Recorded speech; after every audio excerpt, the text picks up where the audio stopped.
Kalau udah taat sama Allah dan Rasulnya dengan ilmu, taat sama Allah dan Rasulnya dengan ilmu. Allah Ta'ala bilang wa yakhshallaha, nanti akan dengan sendirinya dia akan merasakan rasa takut kepada Allah. Asal orang taat sama Allah dengan ilmu, bertauhidlah dengan ilmu, berpikirlah engkau dengan ilmu, bertasawuflah engkau dengan ilmu, berquranlah engkau dengan ilmu, berkelakuanlah, ada ilmunya, dipelajari. Nanti ini efeknya ilmu, saudara, orang akan merasakan takut kepada Allah. Bukan ucapan, takut tuh di hati. Ada orang naik mobil ke puncak, saudara, pas dari atas turun, remnya blong, rem mobilnya blong, yang bonceng ada kali 30 orang di belakang, turun, bawa mobilnya gimana itu, rem blong, nggak pakai kick, orang nggak ada remnya, kan gitu tuh, ya nggak pakai kick. Yang di belakangnya nah teriak. Ada yang nggak teriak, saudara, pegangan besi sampingnya, tapi ngegen, itu ekspresi takut juga. Jadi takut itu di sini, di hatinya. Adapun dia teriak itu ekspresi, ada rasa ngeri sama Allah Ta'ala di hati dia. Itu bisa takut sama Allah imbas dari ilmu yang dia punya, namanya khaufullah. Rasulullah bilang emang susah sih dapetin rasa takut.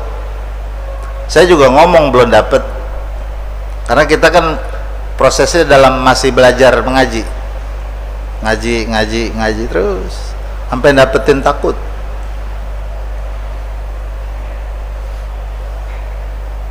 Buahnya ilmu yang diamalkan ada takut, saudara, gitu. Kalau orang takut tuh denger azan aja rasanya lain, suara azan tuh di hati. Orang baca Quran ada ulama tuh di hati, itu orang takut. Jadi apa-apa yang terkait dengan Allah Ta'ala sama dia kerasa besar dan agung. Apa-apa yang orang yang takut kepada Allah Ta'ala, segala sesuatu yang berkaitan dengan Allah akan terasa agung dan besar pada dirinya. Orang agung, orang besar. Kalau dia itu tidak dapatkan, ini efek ya, wa may yutillah wa rasulah wa yakhshallaha, dia takut, wa yattaqi, menjaga hukum-hukum Allah, ulaika humul faizun. Rasulullah bilang man khafallaha khafahu kullu syai', man khafallaha khafahu kullu syai'. Stempel dari Nabi Muhammad, nggak bisa diangkat lagi nih stempel, cetok udah, sekali stempel berlaku sampai hari kiamat, nggak ada yang bisa ngapus. Siapa orang yang takut sama Allah, semua sesuatu akan takut kepada dia, apapun akan takut sama dia. Ada orang kesurupan, diunjukin fotonya doang, tuh foto si Anu, ampun, fotonya tuh ampun, setan takut karena yang dipoto orang bertakwa. Coba foto kita gitu nama setan, kata setan, nah ini temen gua, paham tuh? Begitu. Sayyidina Ibnu Abbas, Abdullah bin Abbas, dulu Madinah masih hutan. Hutan macan keluar dari kampung masuk kota Madinah, orang kabur pada lari-larian. Sayyidina Abdullah bin Abbas nggak lari, dia samperin macan, dibisikin di kupingnya, jangan kesini lagi ya, orang kampung pada takut. Kepacan dibisikin sama dia, dipergi. Setelah pergi, saudara, sahabat pada nanya, ya Abdullah, dibacain apa macan? Enggak baca apa-apa, tadi kupingnya ngomong, mesen jangan mari-mari. Orang kamu udah takut. Kok itu macan bisa tunduk? Nggak tahu deh. Gitu. Ini orang yang sudah mendapatkan rasa takut kepada Allah, macan tunduk sama dia. Rasa takut ini dia belajar kepada Nabi Muhammad sallallahu alaihi wasallam. Atau tuwa yahsyallah, dapetin takut, bukan ngajiin takut, dapetin takut kepada Allah. Sampai kapan ana bisa takut? Nggak ada waktu, mau sembahyang mau kagak, itu rasa takut di sini dia punya jiwa, saudara. Ngeri.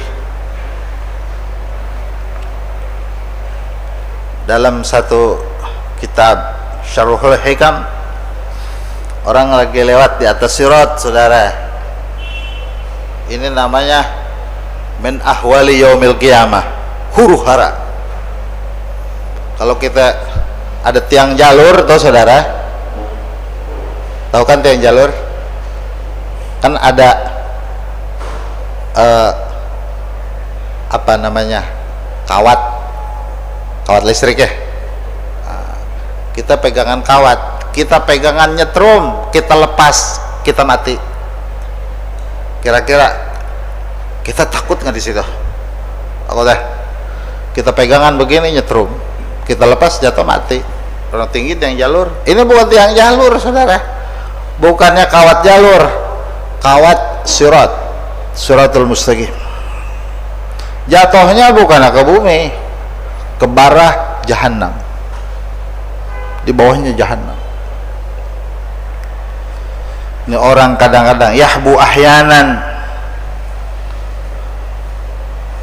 kadang-kadang dia merangkang, wa ta'allagu ahyana, kadang-kadang dia bergantung. Kalau dia merangkang, dadanya robek, kan tajam. Dia gantung, tangannya berdarah, dia lepas, dia jatuh ke jahannam.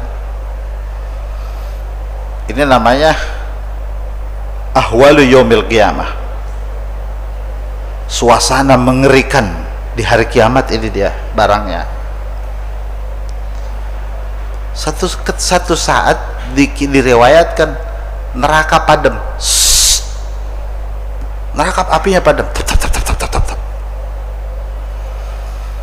Kok padam? Neraka sambatan, saudara, bilang begini, muru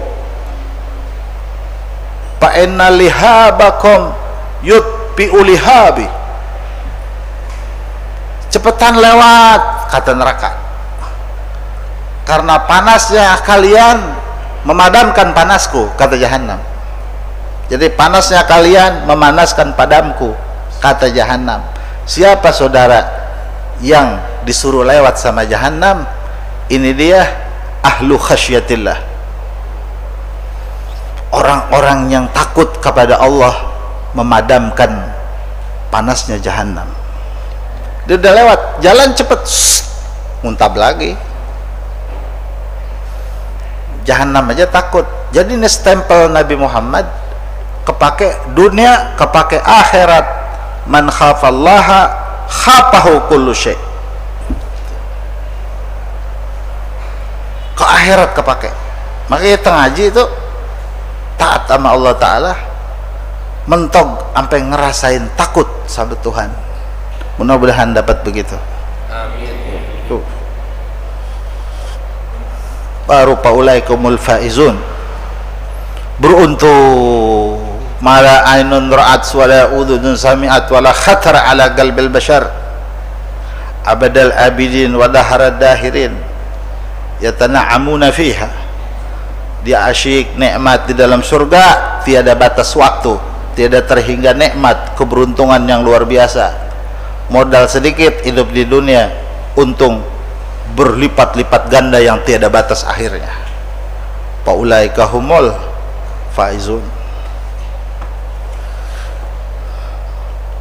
Wa may yutillaha war rasula faulaika ma'al ladina an'ama Allahu 'alaihim minan nabiyyin was-siddiqin wasyuhada'i was-salihin wa hasuna ulaika rafiqa. Dzalikal fadlu minallahi wa kafa billahi alima. Siapa orang yang taat pada Allah dan pada Rasul, merekalah orang-orang yang mereka kelak dikumpulkan beserta orang yang Allah berikan nikmat dari para nabi dan para siddiqin, para syuhada dan salihin. Mereka itulah sebaik-baiknya kawan, pendamping, dan itulah karunia dari Allah Ta'ala. Wa kafa billahi alima. Ini ayat saudara turunnya sebab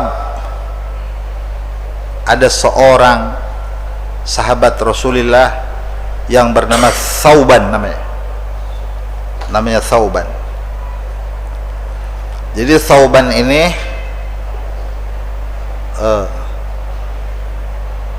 hamba sahaya yang hidupnya bagaikan hewan, bisa diperjualbelikan.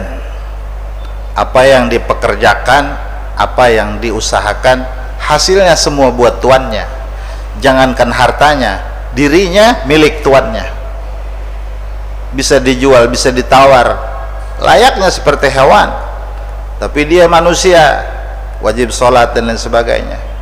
Rasulullah Sallallahu Alaihi Wasallam memerdekakan Thauban, dibayar sama tuannya, dibeli. Setelah dibeli, kau aku merdekakan Thauban. Maka dia ikut dengan Rasul, ikut dengan Rasulullah, menjadi orang merdeka, bersama-sama hidup dengan Nabi.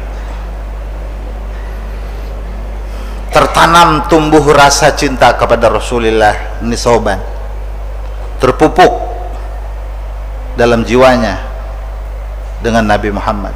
Kesejukannya, kearifannya, kebijakannya, keikhlasannya, ketulusannya, budi pekertinya, indah rupawannya, semua yang ada pada diri Nabi Muhammad membuat Thauban begitu amat menggandrungi dan mencintai Rasulullah. Nyaris tidak ada waktu yang berlalu tanpa mengingat Nabi Muhammad. Begitu sahabat Thauban. Saat beberapa hari datang ke masjid menjumpai Nabi, Thauban dalam keadaan pucat, mukanya pucat seperti orang sakit. Rasulullah tanya, wa ma bika ya Thauban, hal man min waja'in indak, gerangan apa ya Thauban, ente sakit?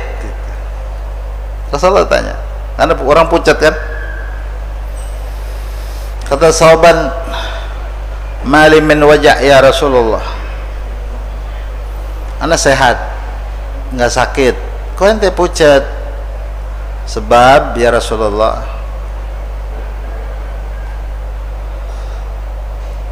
tiap kali aku tidak berjumpa kepadamu, timbul di dalam diriku rasa kegundahan yang luar biasa.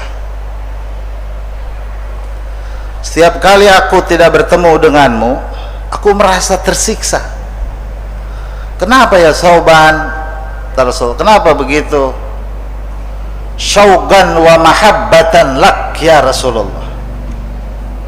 Sebab aku rindu, aku mencintaimu ya Rasulullah. Bila tidak bertemu, beginilah kondisiku kayak orang sakit. Sehari nggak ketemu begitu.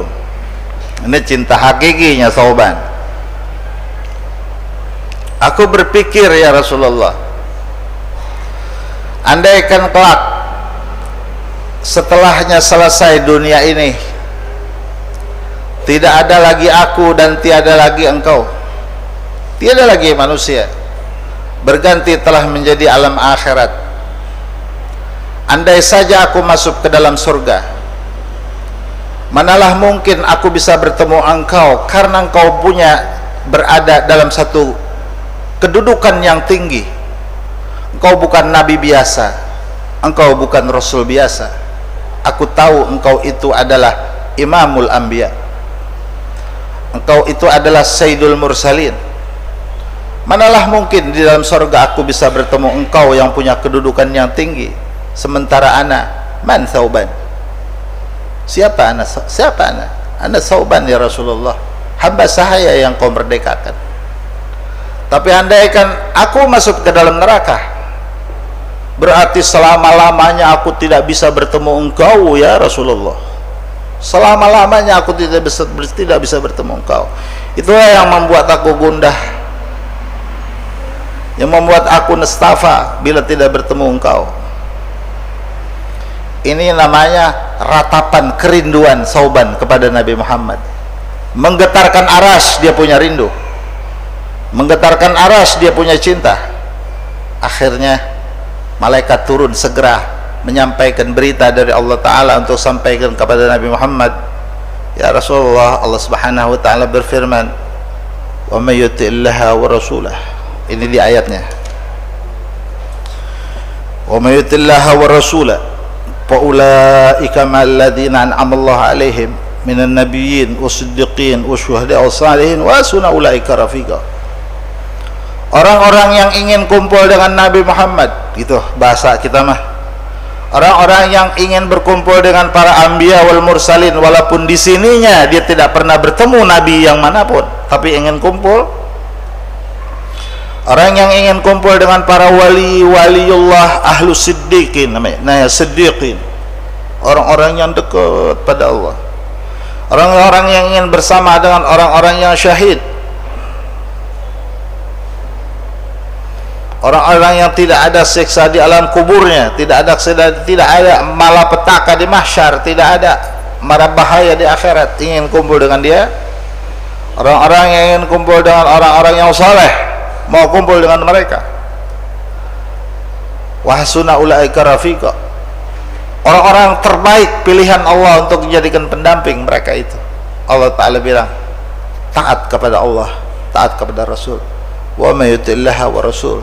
Sauban baru tenang. Tuh Sauban, tenang ente amanah. Rasulullah, tenang ente amanah.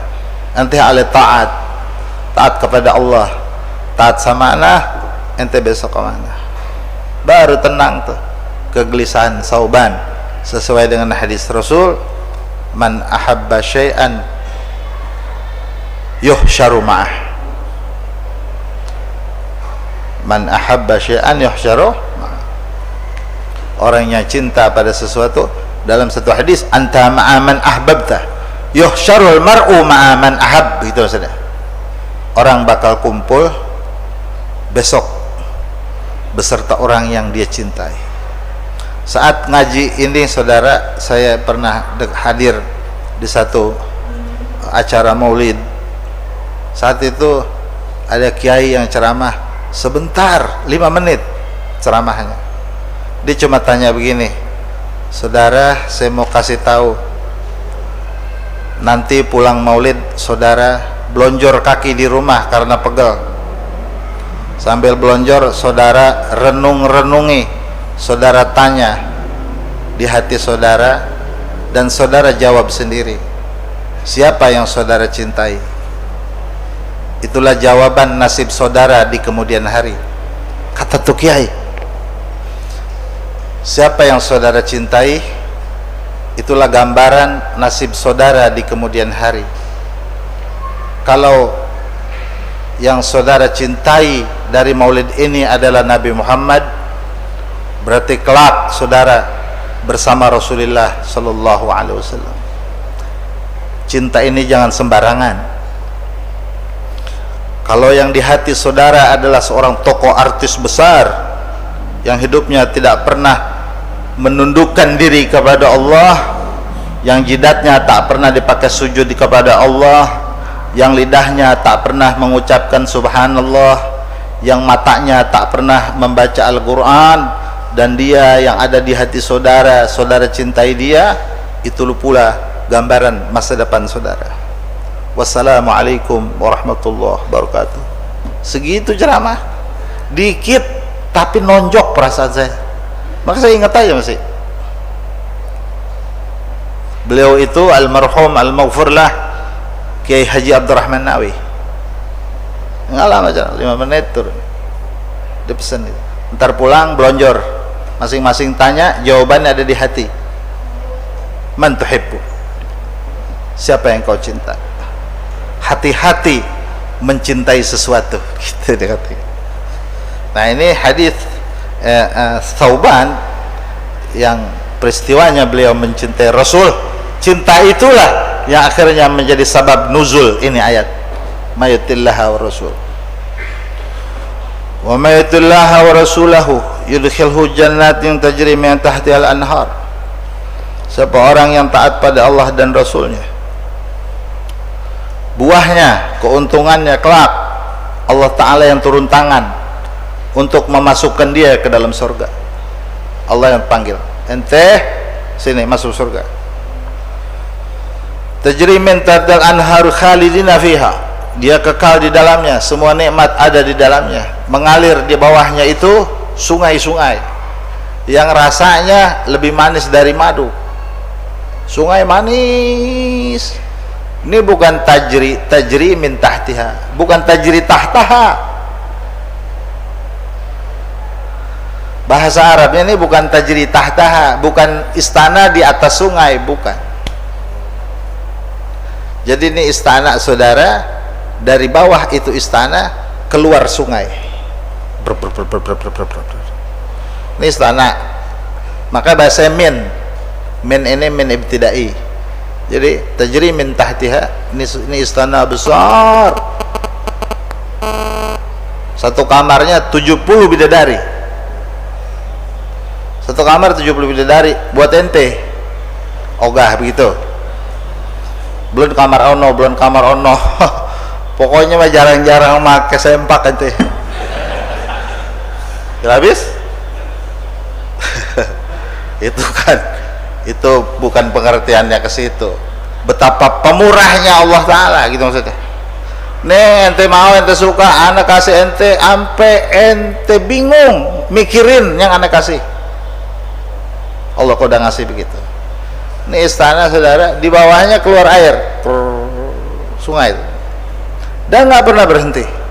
Ini di atas istana ada istana lagi, di atas istana ada istana lagi.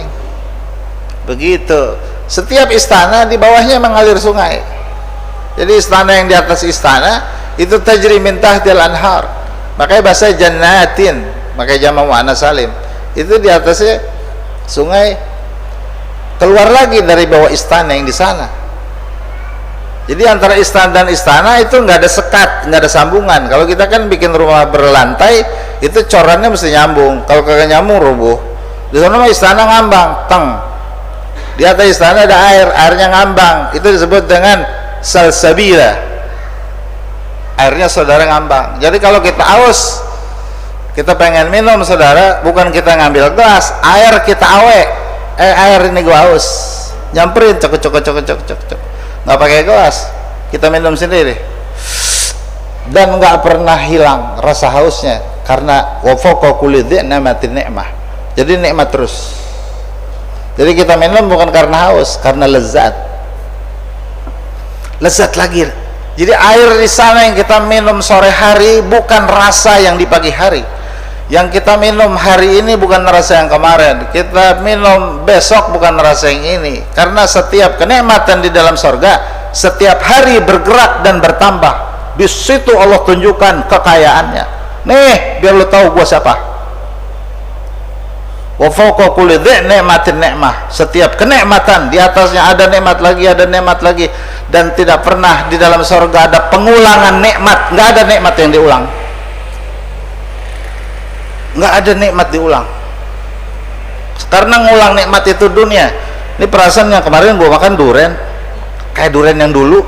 Kata ngatu, ya kayak durian yang dulu. Emang durian mau bagaimana? Emang begini. Kalau dunia mah semua nikmat ngulang. Semua nikmat ngulang. Andai kita sudah merasakan 100 nikmat, kita tidak merasakannya lagi, saudara, maka suatu hari kita merasakan nikmat, maka yang kita rasakan nikmat yang dulu pernah kita rasakan. Makanya kalau kata nenek-nenek, lu aja udah makan, gue udah kenyang dari muda, begitu. Betul nggak? Sama cucunya kan? Kalau aki-aki mah nggak begitu, lantar dulu tuh aki-aki. Itu mah nenek yang sayang sama cucu, udah dulu yang makan dah, kata gitu. Kalau yang mentua mah dari dulu udah kenyang gitu. Emang dari dulu deh, karena tinggal ngulang-ngulang doang. Di akhirat nggak ada nikmat yang diulang, berganti terus.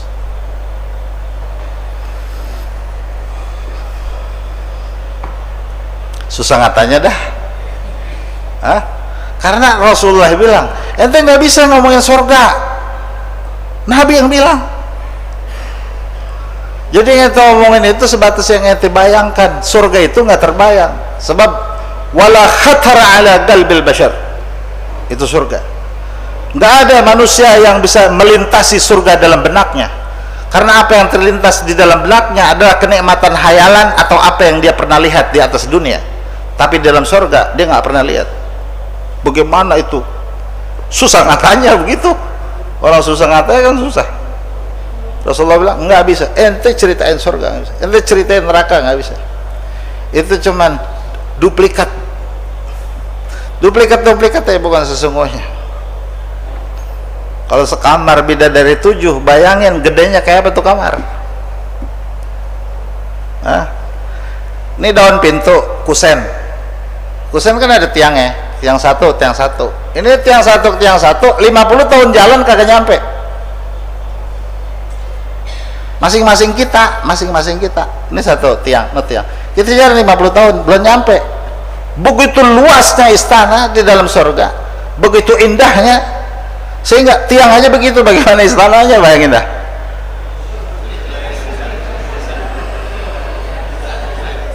Hah? Ya kan nggak bisa kan? Nabi udah bilang nggak, ente nggak bisa ngomongin surga, nggak bisa.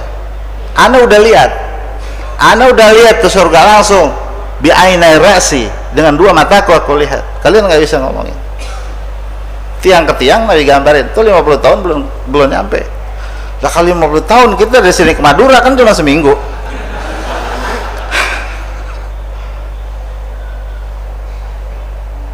Itu jatah kaum mukminin. Orang mukmin yang punya. Itu yang dipanggil dengan dzalika huwal fawzul azim.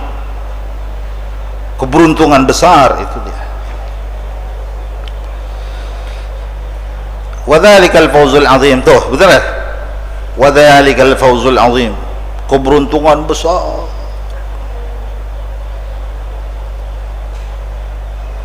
Akhlak juga kan, kalau kota Tangerang apa?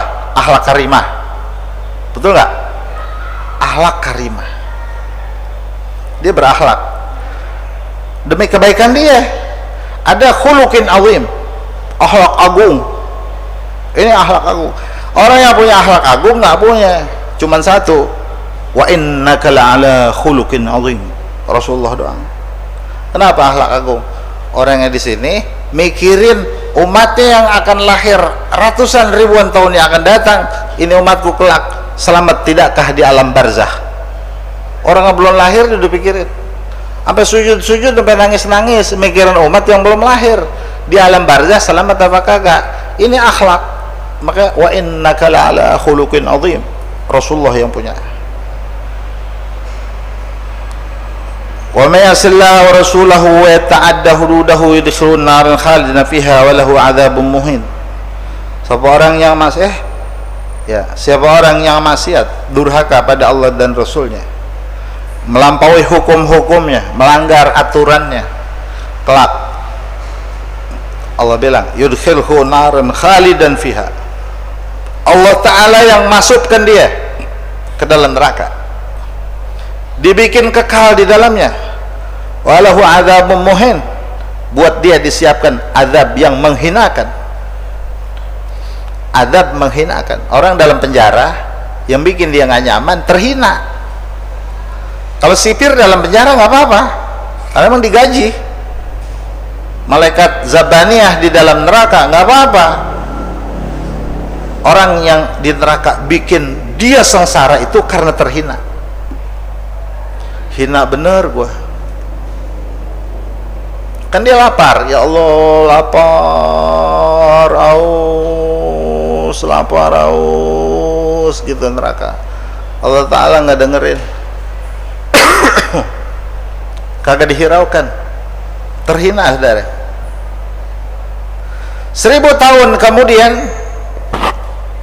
suara itu masih terdengar, ya Allah haus ya Allah haus. Kata Allah Ta'ala, haus? Jawabnya 1000 tahun sekali. Jawabnya begitu doang, haus, begitu, bukan dikasih minum.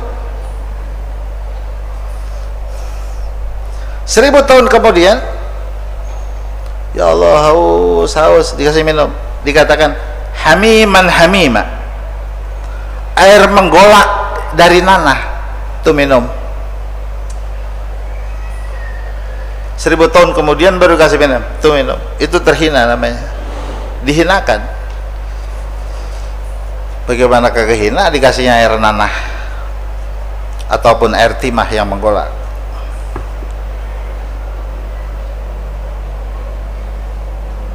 Akhirnya Allah Ta'ala bilang, isbiru aw la tasbiru, mau sabar mau kagak lu rasain aja, jangan ngomong sama gua, jangan minta makan, jangan minta minum. Isbiru aw la tasbiru.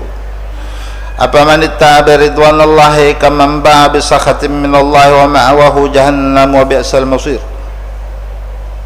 Samakah orang yang nurut kepada Allah untuk mendapat keridhaannya, samakah seperti orang yang kembali kepada Allah membawa kemurkaan Allah karena waktu hidupnya tidak hati-hati? Wa ma'awahu jahannam wa bi'sal masir. Kelak tempatnya adalah neraka jahanam. Itulah tempat seburuk-buruknya, tempat seburuk-buruknya. Ini saudara, kita ngaji pada ngelihat gak kanan kiri? Ngelihat ya? Ngelihat. Orang saudara di jahanam nggak ada yang ngelihat, perasaan dewek, karena api di sana itu hitam, bukan terang. Di sini kan api merah, jadi terang ya? Gelap. Kita yang malam-malam mati lampu, kita hidupin itu obor, kan terang. Di sana saudara apinya hitam karena ribuan kali lipat panasnya api dunia, sehingga sudah tidak nyala lagi kelihatannya. Yang ada kedengaran rintihan manusia disiksa di alam neraka itu. Rintihan doang. Jadi perasaan nggak ada orang, perasaan dewek. Kayak di dunia tinggal dewek, enak nggak kira-kira?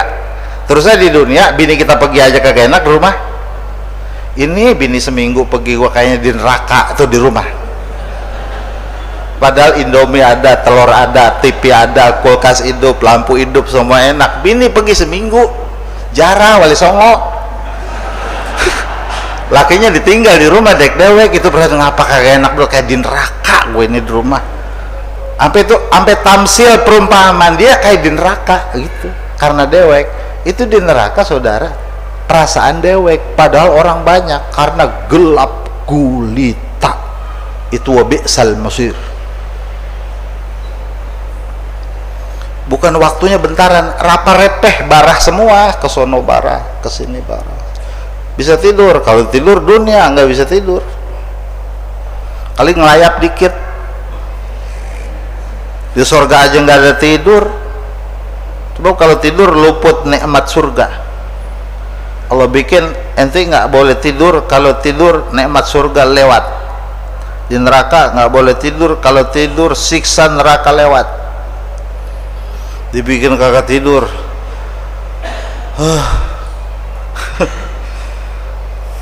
Wa ma sasutati al-imanu billahi wa rasulih. Pondasi taat, orang yang mau taat harus punya pondasi. Pondasinya apa? Mengenal Allah dan Rasul sehingga beriman. Namanya ma'rifatullahi wa rasulih. Iman biar kuat, belajar tauhid biar benar. Wa qiwamuha fi'lul ma'murat wa ijtinamul manhiyat. Penyanggah taat, melaksanakan perintah dan meninggalkan larangan. Kalau ada iman pondasinya bangunan kuat ya. Kalau iman kuat, dibawa ngapain juga bakal balik lagi.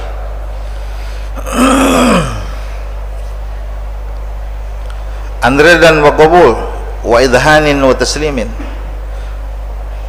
dengan penuh keridhaan dia taat pada Allahnya, tulus. Tulus. Ini begini, Allahu Akbar, biar tulus gitu, biar tulus menjadi hamba, bukan asal Allahu Akbar. Allahu Akbar, ruku, biar tulus. Sami Allahu liman hamidah, biar tulus. Tersujud, Allahu Akbar, biar tulus. Jadi hamba biar tulus. Ngerjain sholatnya biar tulus. Jangan disisain. Tulusnya jangan disisain. Setulus-tulusnya. Tulus. Sampai salam biar tulus. Itu namanya ridha wa qabul. Paham tak? Ridha wa qabul. Kerjain biar tulus. Ama Rasulullah biar tulus gitu. Kita mencintainya biar tulus. Ana cinta bukan berharap, bukan meminta, tulus gitu. Sama Rasul begitu. Wa id'anin wa taslim, mengakui, pasrah sudah. Iradatullah namanya, yang Allah mau diikuti. Biar kita semua selamat, amin ya rabbal alamin. Wallahu a'lam.